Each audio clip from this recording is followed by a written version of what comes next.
یک گروه روحانیان دوملوها وظیفه‌دار بودن که در گرد همین پرچم ششته شب و روز دعا خوانند که مبادا روحی بد، جین، اهریمن، یگان چشم بد به پرچم دولتی نرسد. خب یک باور است، ولی خیلی جالب است که تا انمی حد درفش شکاویان حمایه میکردن، هم حمایه فیزیکی هم حمایه معنوی میکردن که مبادا به درفش شکاویان چشم بد نرسد. گوهرشناسان درفش شکاویانی را 1,250,000 سکه طلا نرخ ماندند. 1 میلیون است، یعنی 1,250,000 سکه طلا نرخ ماندن همین درفش شکاویانی. به پول ایرانی ساسانی، به پول عربی همون وقت 2 میلیون درهم طلایی، با پول امروزه 2 میلیارد دلار آمریکایی. نیاگان ما از جمله اون ملت های هستند که پرچم دولتی داشتن را برای بشر آموختند.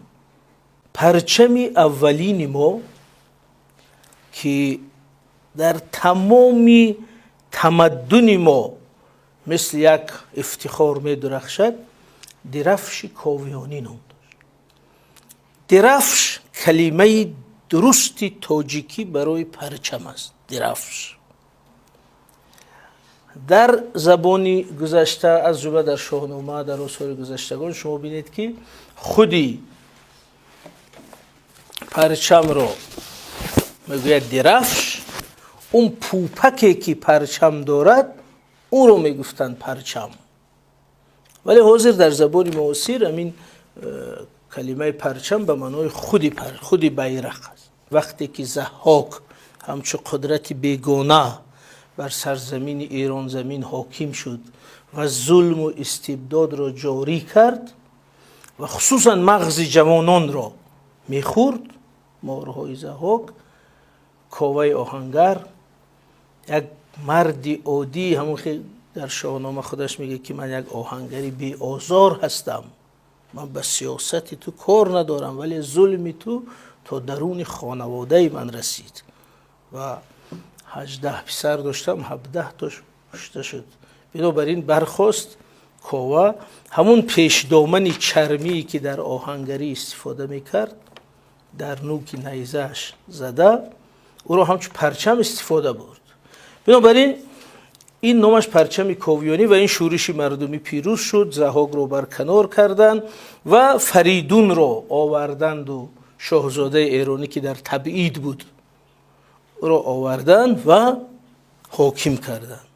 و فریدون گفت که چون این پرچم، این چرم باعث غلبه شما شد، این یمن نیک دارد، این خاصیت خوب دارد، این پرچم غلبه است، برای همین این را به پرچم دولتی ایران تبدیل کرد.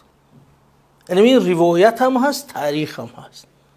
یعنی تولید شدن پرچم هم خیلی ببینید که در پرچم اولین ملی ما 2 پیام مهم نهفته است. این بسیار مهم است. یکم اینکه این پرچم از طرف یگان شاه یا یگان حکومت ساخته و تصدیق کرده نشده است، بلکه پرچمی مردمی هست، از درون مردم، همچو اراده مردم، همچو یک ظهور قدرتی مردم به وجود آمده است. بنابراین ما میگیم در فلسفه حکومت در فرهنگ ما حاکمیت همیشه ریشه مردمی دارد. یعنی از همون روز و لحظه تولدش این پرچم مردمی بود، یعنی از درون مردم خیست.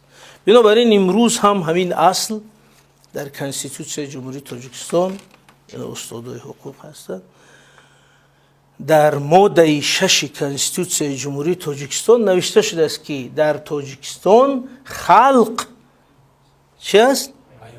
بیانگر صاحب استقلالی و یگانه سرچشمه حاکمیت است. یعنی سرچشمه یگانه حاکمیت خلق است. یعنی این دولت، این سرزمین، این کشور به خلق تعلق دارد. صاحب این زمین، این کشور همین مردم است و مردم کسی رو انتخاب کرد، او میشه رهبر.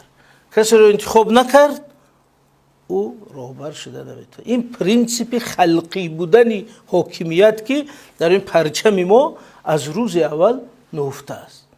دوم پیامی که در این پرچم ما نهفته است این است که از روز اول این پرچم استقلال بود. یعنی در مقابل یک قدرت بیرونی که سرزمین ما رو اشغال کرده بود، در مقابل ظلم این پرچم برداشت شد.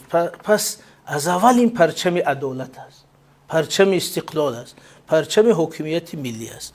بنابراین این دو پیام در مو پرچم اولین ملی ما نهفته است. این خیلی مهم است. وقتی که فریدون رو همچون پرچم دولتی انتخاب کرد، تمام سلسله شاهان تا دوره ساسانیان این پرچم دولتی شاهنشاهی ایران زمین بود. هر شاهی که می آمد به این پرچم یک پوست علاوه میکرد، هر شاه یک پوست. و در نتیجه تبری در تاریخ تبری می‌آورد که اندازه درفش کاویانی در دوره ساسانیان 12 آرشین به 8 آرشین شده بود. یعنی امروز گریم 7 به 5 متر، تقریبا قریب روی همین میز باری، تقریبا یا کلانتر روی همین خانه باری شد. هر پادشاه بهترین گوهر، الماس، نگین، سنگای قیمت بهایی که میافتند در اون سرزمین ایمپریا آورده در همون درفش کاویانی نصب میکردن. فردوسی میگه درفش کاویانی قدر پر از گوهر شده بود که چرمش دیگر نمیتافت، نمود. این قسم شاهنامه اگر ادبیات گیم در کتابای تاریخ ما می آمده است که چگونه بود. پس اندازه درفش کاویانی تقریبا همین تمام سطح همین اتاق و دیگه نه برداشته میشد نه حرکت داده میشد و این نصب شدگی بود. شاهان وقت سفر، وقت جنگ رفته از درفش کاویانی، ولی به زبانی کلاسیکا گیم فال میدیدن. اتفاقا فال در زبان حاضره تاجیکی یک عملی نزدیک به جادوگری هست، فال کشایی، فال بینی. ولی در زبان شاهنامه مثلا فال به این معنا نیست. مثلا فال نیک، فال کشادن از پرچم یعنی دعا گرفتن. تقریبا امروز به معنای دعا گرفتن، یعنی نزد پرچم رفته از روح فریدون، از روح کاوه دعا میطلبیدن که ما به جنگ میرویم، مثال از نزد همی پرچم میرفتن.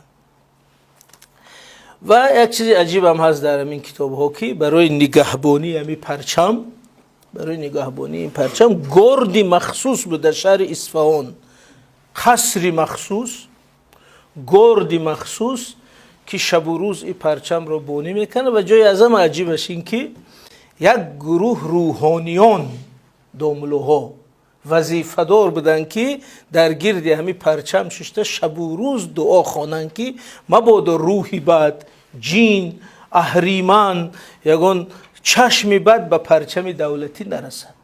خب یک باور است، ولی خیلی جالب است که تا انهمی حد درفش کاویان حمایه میکردن، هم حمایه فیزیکی هم حمایه معنوی میکردن که مبادا به درفش کاویان چشم بد نرسد. این درفش کاویانی در تمام کتاب آمده است که زمینه درفش کاویانی بنفش بود، یعنی فیالیت.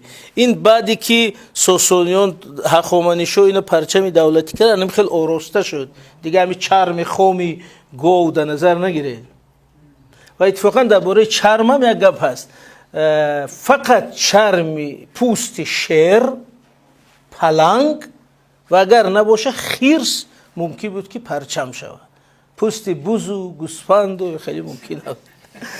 که حیوانای قدرتمند، حیوانای مقدس و عزتمند و مستقل فقط اجازه بود. بنابراین این پرچم زمینش بنفش یا نافرمان فیالیتوی زمینش بود. است که حاشیه از شیرازش سرخ، شیراز سرخ.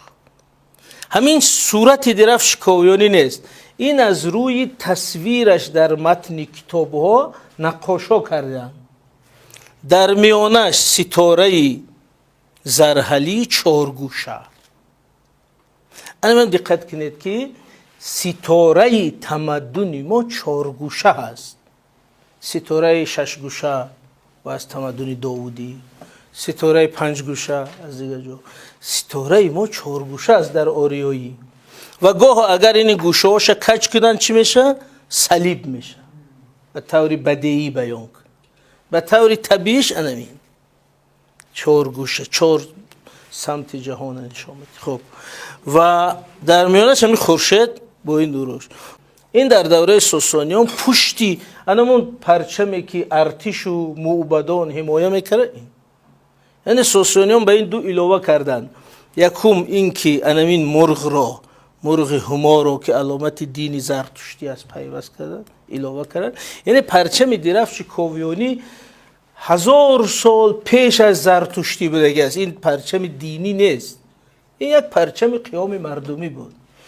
خب اکنون چرا این مهم است؟ ببینید بعد هزاران سال همین از بین رفتن این درفش، امروز در لیوای پرزیدنت جمهوری تاجیکستان همین درفش کویانی است. حالا اکثرا میگن در همین پرچم پرزیدنت چی است؟ درست؟ این پرچم دولتی جمهوری تاجیکستان در میانش تاج خسروانی است، علامتی برگشتنی دولتداری ملی تاجیکان. این ولی در درفش پرزیدنتی زمینش همون پرچم ملی است، در میانش همین درفش کویانی است. درفش کویانی من همین خورشید، همین ستاره درخشان، من همین شیله هایی که سه رنگ بودن در اینجا به رنگ طلایی هستند، پوپکو، من این سرنیزش در این بالا هستینا. بنابراین اگر شما نظامنامه لیوای پرزیدنتی رو هم خوانید، در اونجا نوشته است که در میان آن درفش کویانی جایگیر است. این یک تصویر بدیهی است. تصویر بدیهی همیشه یک نوکش میتابونی، زیبا میکنی، آرایش بدیهی افته است، ولی اصلش این درفش کویانی است. در آخر سرنوشتش بینیم. یکی از فاجعه های بزرگی تاریخ بشر همین سرنوشت درفش کویانی است. درفشی که همین قدر گوهر داشت، درفشی که حمایه میشد وقتی که عرب ها به ایران هجوم کردن در عصر 7، حکومت ساسانی شکست خورد و درفش کویانی به دست عرب ها افتاد. همین وقتی عرب ها درفش کویانی رو دیدن حیران شدن که مگر همین چیز میشه در جهان باشد. این چندین نفر برداشته به نزد خلیفه عمر بردن و خلیفه عمر ابن خطاب سرلشکری که به ایران هجوم کرد. وقتی که عمر این رو میبینه در شگفت، در تبری بیهقی میگن در شگفت افتاد. بعد گوهرشناسان رو انکن وای دیگه پرچم نبود، وای غنیمت جنگی برای اونا، و گوهرشناسان رو دعوت کرد که همین رو بها گذارید. در همین کتاب است، از جمله در ده خدا، در تبری، در بیهقی، با من مخصوص نگاه کردم این مسئله. گفته است که گوهرشناسان درفش کویانی رو 250,000 سکه طلا نرخ ماندن. 1000 1 میلیون است، یعنی 1,250,000 سکه طلا نرخ ماندن همین درفش کویانی. با پول ایرانی ساسانی، با پول عربی همون وقت 2 میلیون درهم طلایی، با پول امروزه 2 میلیارد دلار آمریکایی. این درفش کویانی خودش که همچون پرچم و ارزش بی‌بها داشت، همچون مال در بازار حتی 2 میلیارد دلار آمریکایی نرخ ماندن. ولی خلیفه عمر گفتن که این اگر همین شکل ده حفظ شود، از نظر ایدئولوژی و مسئله گفتن که همه گوهرها را کنید، پوستش آتش زنید و همین دو غنیمت بزرگ گرفته بودن عربا، یکی همون درفش کویانی، دیگر همون فرشی که زیر پای شاه بود، زیر تخت، و این فرش بزرگترین با نام فرش بهارستان در تاریخ مشهور است و اون فرشی که بدون یگان درز، همین گلیم همین خونه من ایمیونش درز داره پیوسته، بدون یگان درز در اندازه نمیدونم 20 به 16 بفته شده بوده است با ابریشم. وقتی که فرش بهارستان بردن امکان داشت فتنه شود، چون که وی گفتیم که چند میلیارد دلار ارزش داشت. برای همین در این تاریخ ها نوشتن که خلیفه عمر فرمودن که برید و بریده پرچه پرچه مثلا نیم متری به همه صحابه ها و سرلشکر و هدیه کردن به از همچون یک یادگاری قیمت خرید و فروش بشد. همین سرنوشت درفش کویان و اون گوهرهای درفش کویان در بازار عربا و اسلامی عصرها به فروش میرفت. اکنون از همین تاریخ یک سبق میگیم به همین تمام میکنیم که بینید که پرچم با چنین بزرگی پر از گوهر یک لشکر رو حمایه میکنه، 5 موبد در بزیرش نوبتچی میستد دعا میخوند که با ما بودا روحی بد گفته چشمی بد به پرچم دولتی نرسه. با وجود این سقوط کرد. چرا سقوط کرد؟ انا برای همین نه تنها باید پرچم زیبا باشه، نه تنها باید پرچم زرحلی باشد، باید پرچم دارا هم بقوت باشد، باید دولت دارا هم قوی باشد، باید سیاست دولتی همون در شأن خودش پرچم خودش حفظ کرده تواند. از همین رو یک سبق بزرگ تاریخی است، درباره دیگر نمیگوییم و روز پرچم رو یک بار دیگر به همه مبارک میگیم.